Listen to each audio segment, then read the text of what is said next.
Om Swastiastu. Assalamualaikum warahmatullahi wabarakatuh. Salam Namo Buddhaya, salam harmoni. Dalam video ini saya akan menjelaskan tentang penanaman konsep materi, simetri, refleksi, dan pengubinan di sekolah dasar. Sebelumnya, perkenalkan nama saya Nikade Eka Budi Darmayanti, NIM 2011-031004, kelas 3A. Yang pertama, saya akan menjelaskan tentang simetri. Yang kedua, refleksi. Yang ketiga, pengubinan. Yang pertama yaitu simetri. Simetri bangun datar merupakan sebuah karakteristik dari suatu bidang bangun datar yang akan bersimetri, mematuhi operasi simetri, dan ketika diperlukan ke dalam objek maka tidak akan muncul suatu perubahan. Suatu bangun dikatakan simetri apabila bangun tersebut mampu saling menutupi ketika dilipat maupun diputar. Adapun macam-macam simetri. Yang pertama, simetri lipat. Simetri lipat adalah jumlah lipatan yang dapat dibentuk oleh suatu bidang datar menjadi dua bagian yang sama besar. Agar memiliki simetri lipat, bangun datar harus memiliki sumbu simetri. Jika suatu bangun datar dapat dilipat menjadi dua, di mana lipatan yang satu dapat menutupi bagian yang lain dengan tepat, maka dapat dikatakan bangun tersebut memiliki simetri lipat. Next. Contoh simetri lipat. Yang pertama ada nama bangun datar. Persegi. Jumlah simetri lipatnya itu 4 buah. Sumbu simetri bisa dilihat pada gambar. Yang kedua yaitu nama bangun datarnya itu persegi panjang. Jumlah simetri lipat 2 buah. Sumbu simetri lipat bisa dilihat pada gambar garis terputus-putus. Yang ketiga yaitu simetri lipat pada segi 3 sama kaki. Yang jumlah simetri lipatnya itu 1 buah. Sumbu simetrinya bisa dilihat pada gambar. Yang keempat, segi 3 sama sisi. Memiliki jumlah simetri lipat yaitu 3 buah. Sumbu simetrinya itu bisa dilihat pada gambarnya. Yang kelima, yaitu jajar genjang. Jajar genjang ini tidak memiliki simetri lipat. Selanjutnya, yang keenam itu ada belah ketupat. Belah ketupat memiliki jumlah simetri lipat yaitu 2 buah. Bisa dilihat pada gambar yang garis terputus-putus tersebut. Selanjutnya yang ketujuh ada layang-layang. Layang-layang ini memiliki jumlah simetri lipat yaitu 1 buah. Bisa dilihat pada gambar. Selanjutnya yang ke-8 itu trapesium sama kaki. Di mana trapesium sama kaki ini jumlah simetri lipatnya itu 1 buah.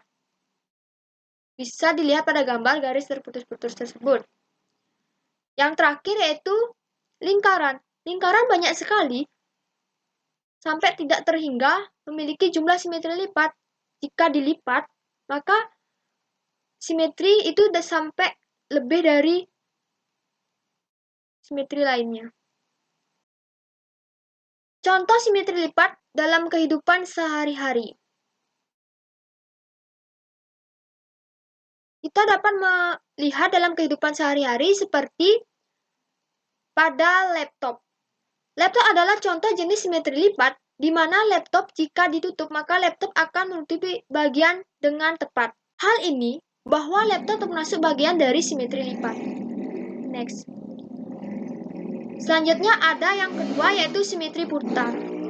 Simetri putar itu adalah jumlah putaran yang dapat dilakukan terhadap suatu bangun datar di mana hasil putarannya akan membentuk pola yang sama seperti pada saat sebelum diputar, namun bukan kembali ke posisi awalnya. Sebuah bangun memiliki simetri putar apabila terdapat suatu titik pusat dan bangun itu bisa diputar kurang dari 1 putaran penuh, sehingga bayangannya berada tepat pada bangun semula. Bisa dilihat pada gambar kondisi awal A, B, C. A, B, C. Menjadi C, A, B. Setelah diputar 1/3 putaran berlawanan arah dengan arah jarum jam. Berputar ke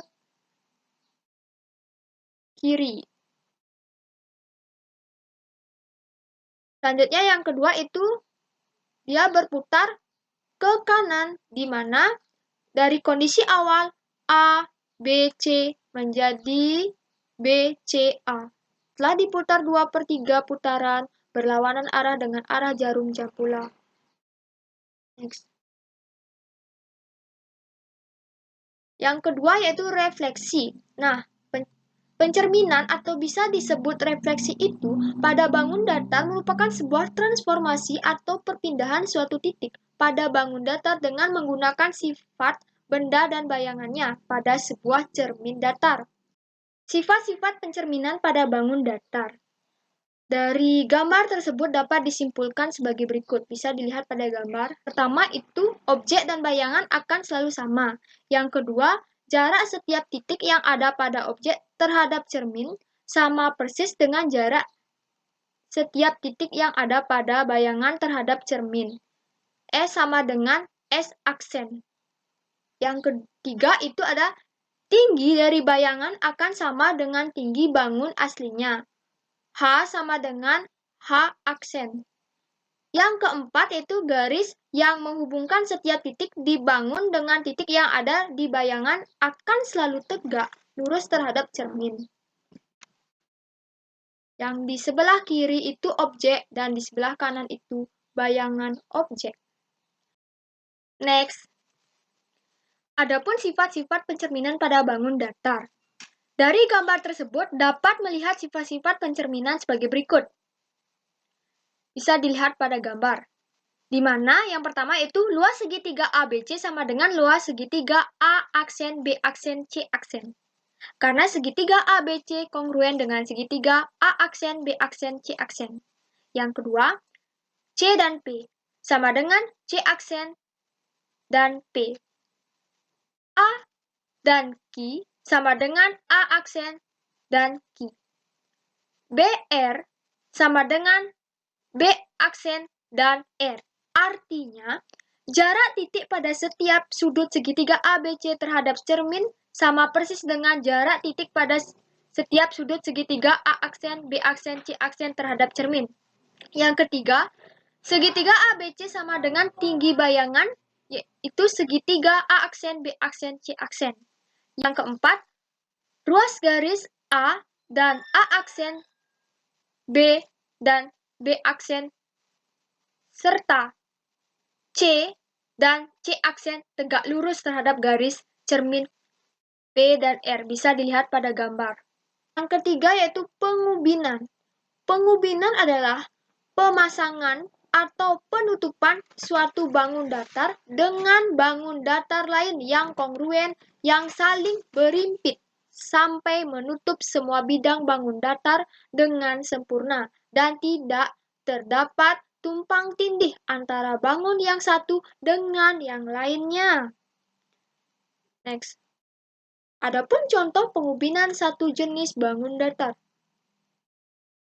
Bisa dilihat pada gambar yang di atas, di mana bangun datar yang menyusun pengubinan tersebut adalah bangun datar segitiga. Yang kedua, atau yang di bawah pada gambar di atas, yang berbentuk kotak. Bangun datar yang menyusun pengubinan tersebut adalah bangun datar segi 4. Next. Adapun contoh pengubinan lebih dari satu jenis bangun datar. Nah, yang pertama bisa dilihat pada gambar yang di atas itu. Terdapat bangun datar yang menyusun pengubinan tersebut adalah bangun datar segi 3 dan segi 4. Ada 2. Yang berwarna biru itu termasuk segi 3. Dan yang berwarna krim adalah termasuk segi 4. Nah, adapun yang gambar yang kedua, bangun datar yang menyusun pengubinan tersebut adalah bangun datar, yaitu 3 jenisnya. Yang pertama segi 6, yang kedua segi 4, dan yang ketiga segi 12. Nah, untuk yang lebih besar itu termasuk segi 12. Sedangkan yang di bawah dari gambar yang besar ini atau segi 12 ini adalah kotak. Di samping kotak ada segi 6. Bisa dilihat pada gambar. Di mana setiap sisinya itu dihitung. Seandainya ada 6 berarti segi 6. Seandainya ada 12 berarti segi 12. Next. Adapun contoh pengubinan dalam kehidupan sehari-hari. Nah, pada pengubinan kehidupan sehari-hari itu saya memberikan 2 contohnya. Di mana ada contoh yang pertama itu lantai, merupakan bangun datar yang menyusun pengubinan tersebut adalah bangun datar segi 4. Karena setiap sisinya itu jumlahnya 4. Nah, yang kedua pada gambar tersebut termasuk paving, yang merupakan bangun datar yang menyusun pengubinan tersebut adalah bangun datar segi 6, di mana sisinya itu ada berjumlah 6. Next. Baik, sekian yang bisa saya sampaikan. Mohon maaf jika ada kesalahan maupun kekurangan dalam penyampaian. Semoga penyampaian yang saya bawakan bermanfaat bagi kita semua. Saya tutup dengan Om Santi, Santi, Santi Om. Waalaikumsalam warahmatullahi wabarakatuh. Salam Namo Buddhaya, salam harmoni.